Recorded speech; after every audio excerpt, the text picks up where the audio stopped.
महंत श्री राम बापूजी, समाजना सौ आगेवानो,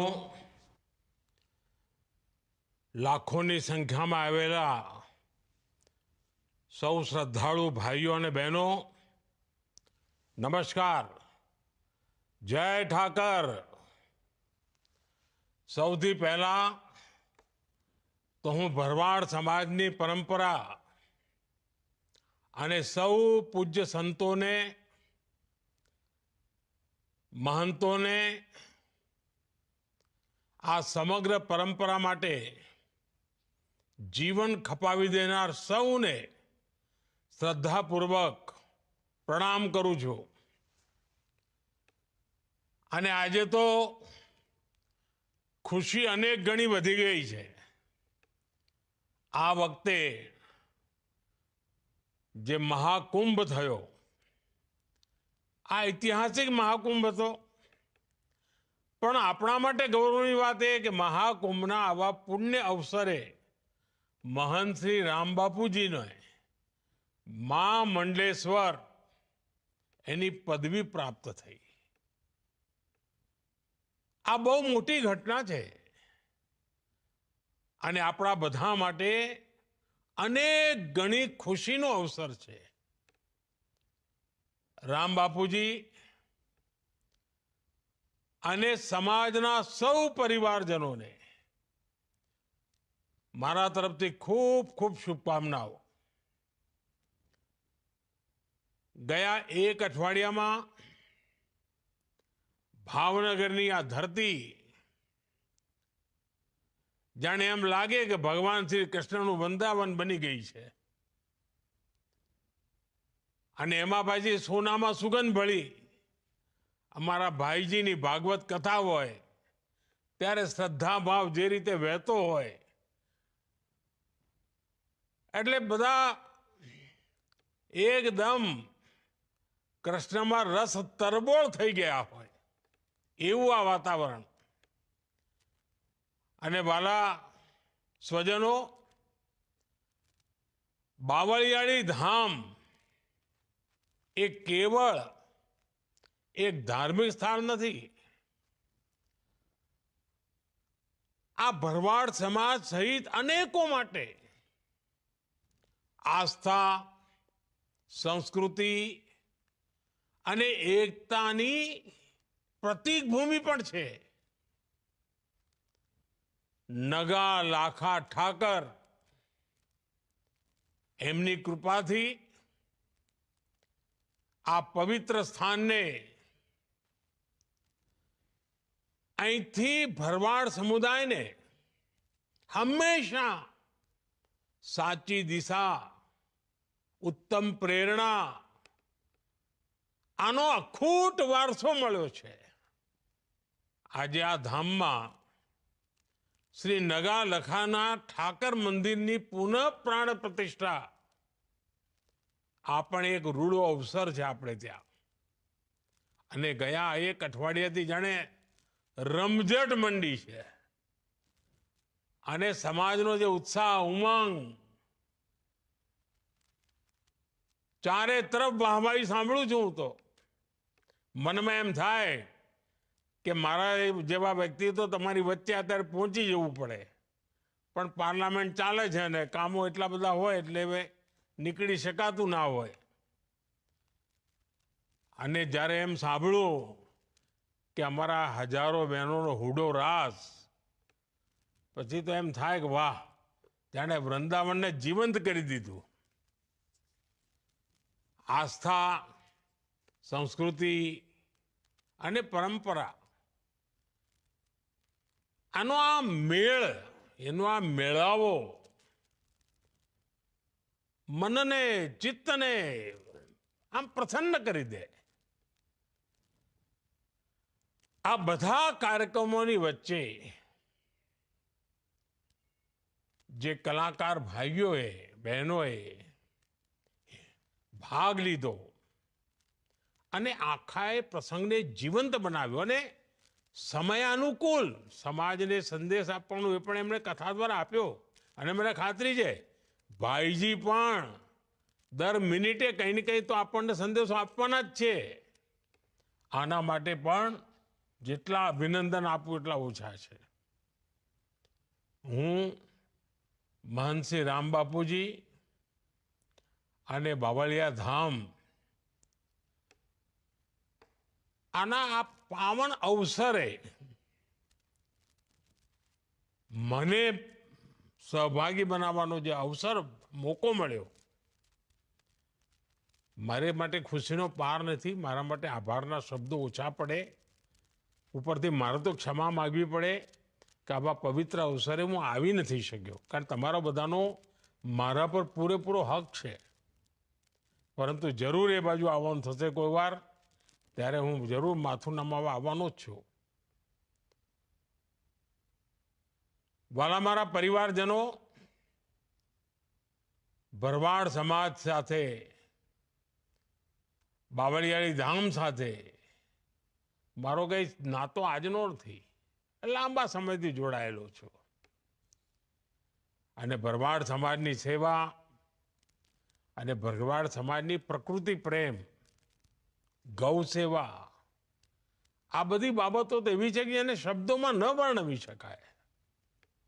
અને આપણે બધા તો દરેકની જીભે એક વાત તો હંમેશા નીકળે, ક્યારે ભૂલાય નહીં, નગા લાખા નર ભલા, પચ્છમ ધરાના પીર, ખારા પાણી મીઠા કર્યા, સૂકી નદીએ ચલાયા નીર. આ ફક્ત શબ્દો નથી, પરંતુ એ યુગમાં એમ કહીએ ને આપણે, નેવાના પાણી મોભે ચડાયા, એવા કામો, સેવા ભાવ એમાં પ્રકટીકરણ દેખાય. ડગલે ને પગલે સેવાની સુવાસ. અને આજે સદીઓ પછી પણ એને લોકો યાદ કરે. મને પૂજ્ય ઈસુ બાપુ દ્વારા જે સેવાઓ થઈ છે એનો તો પ્રત્યક્ષ સાક્ષી કહેવો, જોવા મળી છે મને. એ સેવાઓને મેં જોઈ છે. આપણા ગુજરાતમાં તો અવારનવાર દુષ્કાળ પડે. એક જમાનો તો 10 વર્ષમાં 7 વર્ષ આપણે દુષ્કાળમાં જીવીએ. અને આપણું ધંધુકામાં તો લોકો એમ કે દીકરીને ધંધુકા ના દેતા, બંદૂકે દેજો પણ ધંધુકા ના દેતા, આવું કહેતા. આપણું ધંધુકા, રાણપુર પાણી માટે વલખામ મારનારો પ્રદેશ. અને એવે વખતે પૂજ્ય ઈસુ બાપુની સેવાઓ, પીડિતોની મદદ કરવાની એમની ખેવના, એ ઉડીને આંખે વળગે. હું જ નહીં, આખા ગુજરાતમાં એમણે જે કરેલા કામો છે ને, એને તો દેવ કાર્ય રૂપે લોકો ઓળખાવે. અને એના વખાણ કરતા જીભ સુકાય નહીં, એવી એટલા બધા વખાણ. આપણા વિચરતી જાતિના ભાઈ બહેનો, એના બાળકોની શિક્ષણનું કામ હોય, એટલું જ નહીં, પર્યાવરણ માટે પણ એટલું જ સમર્પણ. અને ગીર ગાયોની સેવા, કોઈ બી કામ તમે લો, આપણને આ પરંપરાના દર્શન જોવા મળે. વાલા સ્વજનો, ભરવાડ સમાજે હંમેશા પરિશ્રમમાં ક્યારે પાછી પાની નથી કરી. ત્યાગની વાત હોય, પરિશ્રમની વાત હોય, હંમેશા આગળ રહ્યો છે. પણ તમને બધાને ખબર છે, હું જ્યારે તમારી વચ્ચે આવ્યો છું ત્યારે કંઈક કડવી વાત કર્યા વિના રહ્યો જ નથી. હું હંમેશા કહું ભરવાડ સમાજમાં આવું કે ભાઈ હવે લાકડીઓનો જમાનો ગયો. હવે બહુ લાકડીઓ લઈને ફર્યા. હવે તો કલમનો જમાનો છે. અને મારે ગર્વ સાથે કહેવું પડે કે ગુજરાતમાં જેટલો સમય મને સેવા કરવાનો મોકો મળ્યો, મારી વાતને ભરવાડ સમાજના નવી પેઢીએ સ્વીકારી. બાળકો ભણી ગણીને આગળ આવવા માંડ્યા. અને પહેલાં તો હું કહેતો હતો કે લાકડી મૂકો અને કલમ પકડો, અને હવે તો હું કહું છું કે મારી દીકરીઓના હાથમાં એક કોમ્પ્યુટર હોવું જોઈએ.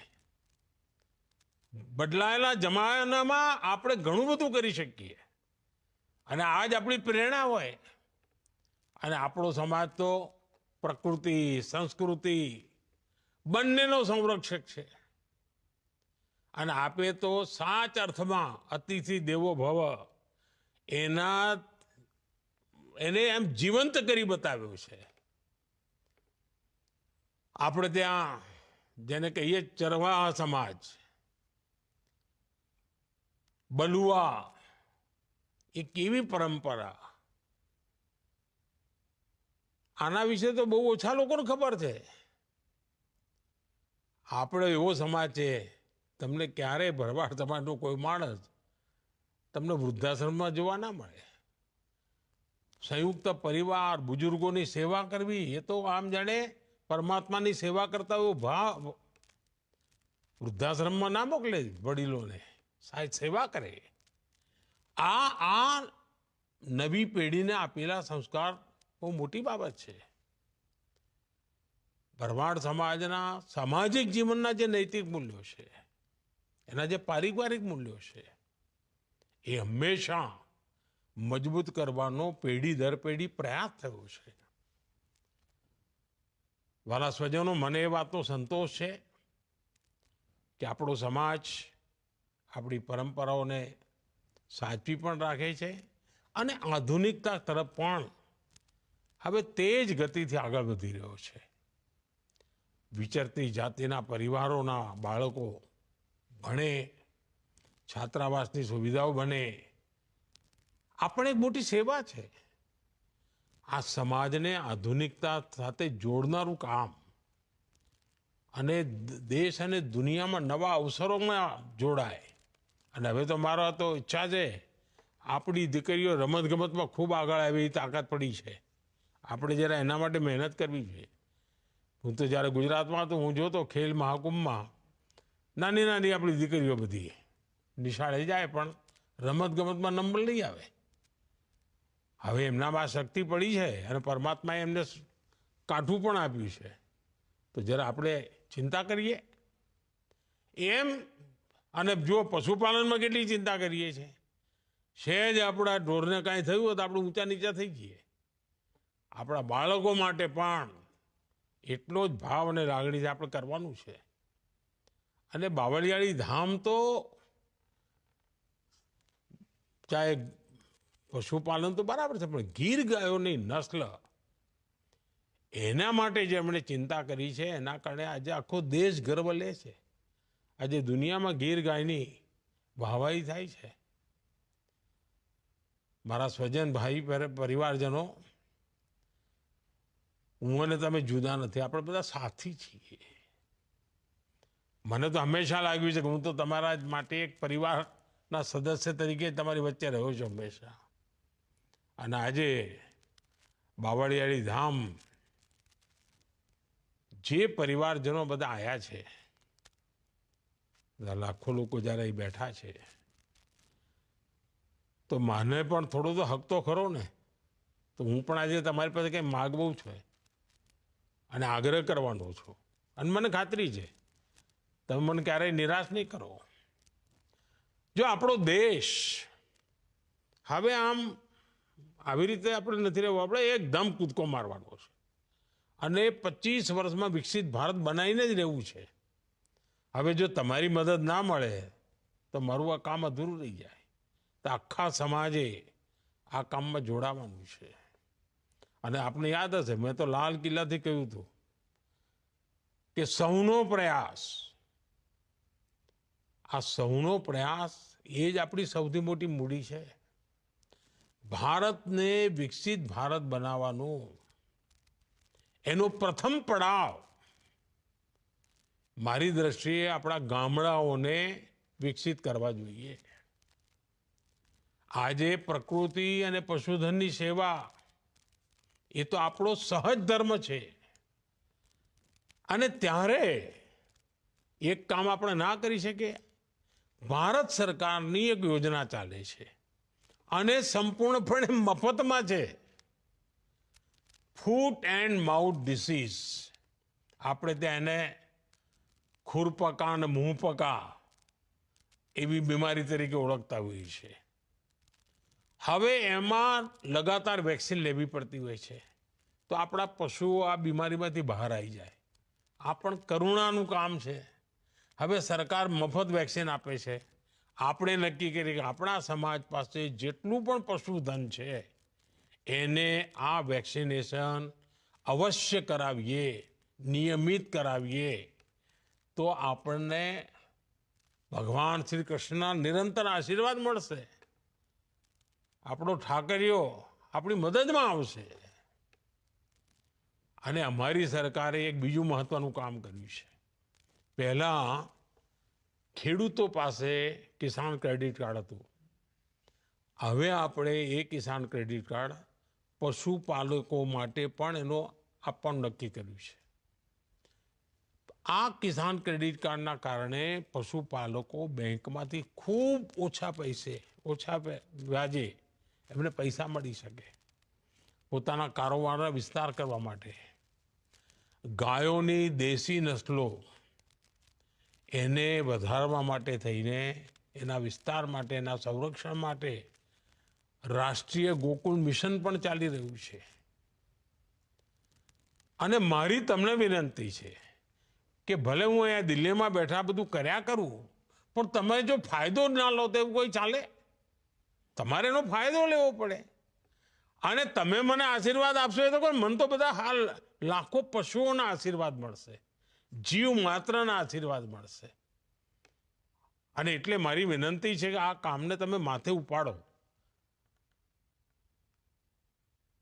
બીજી એક નાનકડી વાત તો મેં પહેલા પણ કરી છે, આજે ફરી કહું છું. વૃક્ષારોપણનું મહત્વ આપણે જાણીએ છીએ. અને આ વર્ષે મેં એક અભિયાન ચલાવ્યું. દુનિયાના લોકો એની વાહવાહી કરે છે. અને મેં કહ્યું ભાઈ, એક વૃક્ષ આપણી માતાના નામે, માતા જીવિત હોય તો એને હાજર રાખીને વૃક્ષ વાવીએ, અને માતા ના હોય તો આપણે એનો ફોટો સાથે રાખીને વૃક્ષ વાવીએ. અને આપણે તો એવા ભરવાડ સમાજના લોકો કે આપણા ત્રીજી પેઢીના, ચોથી પેઢીના એ વડીલો 90 વર્ષે 100 વર્ષે જીવતા હોય, આપણે સેવા કરતા હોઈએ, તો આપણે માતાના નામે ઝાડ વાવીએ, વૃક્ષો વાવીએ અને ગર્વ કરીએ કે અમારી માતાના નામે છે, મારી માતાની યાદમાં છે. અને આપ જાણો છો, આપણી ધરતી માં, એને આપણે કેટલી દુખી કરી મૂકી છે. પાણી કાઢ્યા કર્યા, તરસી કરી દીધી, કેમિકલ નાખ્યા કર્યા, એટલે ઝેર એના પર પાથરી કર્યું. આ ધરતી માને ફરી સ્વસ્થ બનાવવાની જવાબદારી આપણી છે. અને આપણા પશુપાલકો પાસે જે પશુ છે એનું જે ગોબર છે એ પણ મોટું ધન છે. એ આ ધરતી માને નવી તાકાત આપે એમ છે. અને એના માટે જે પ્રાકૃતિક ખેતી જેની પણ પાસે જમીન હોય, જેને પણ અવસર હોય, એટલે ગુજરાતમાં તો આપણા ગવર્નર સાહેબ બહુ મહેનત કરીને પ્રાકૃતિક ખેતી માટે ઘણું કામ કરી રહ્યા છે, આચાર્યજી. અને મારી તમને બધાને લાગણી છે કે જે પણ આપણી નાની મોટી જમીન હોય, આપણે જરૂર પ્રાકૃતિક ખેતી તરફ વળીએ અને આપણી ધરતીમાની સેવા કરીએ. આપણે વાલા સ્વજનો, હું ફરી એકવાર ભરવાડ સમાજના સૌ ભાઈ બહેનોને ખૂબ ખૂબ શુભેચ્છાઓ આપું છું. અને હું ફરીથી એકવાર પ્રાર્થના કરું છું કે નગા લાખા ઠાકરની કૃપા આપણા સૌ પર બની રહે, અને બાવળિયાળી ધામ એની સાથે જોડેલા દરેક વ્યક્તિનું ભલું થાય, ઉન્નતિ થાય, એ જ મારી તો જય ઠાકરના ચરણોમાં પ્રાર્થના છે. અને એમની આપણી પ્રાર્થના સ્વીકારે, અને આપણી દીકરીઓ આગે આવે, આપણા દીકરાઓ આગે આવે, ખૂબ ભણી ગણીને આગળ વધે, સમાજ શક્તિશાળી બને. એનાથી બીજું શું જોઈએ? રૂડો અવસર છે. આ રૂડા અવસરે ભાઈજીની વાતો આપણે માથે ચડાવીએ, ભાઈજીની વાતો આગળ લઈને જઈએ, અને કંઈક નક્કી કરીએ કે આપણે હવે સમાજને આધુનિકતાની તરફ શક્તિશાળી બનાવીને લઈ જવો છે. મને ખૂબ આનંદ થયો. રૂબરૂ આવ્યો હોત તો વધારે આનંદ થાત. જય ઠાકર.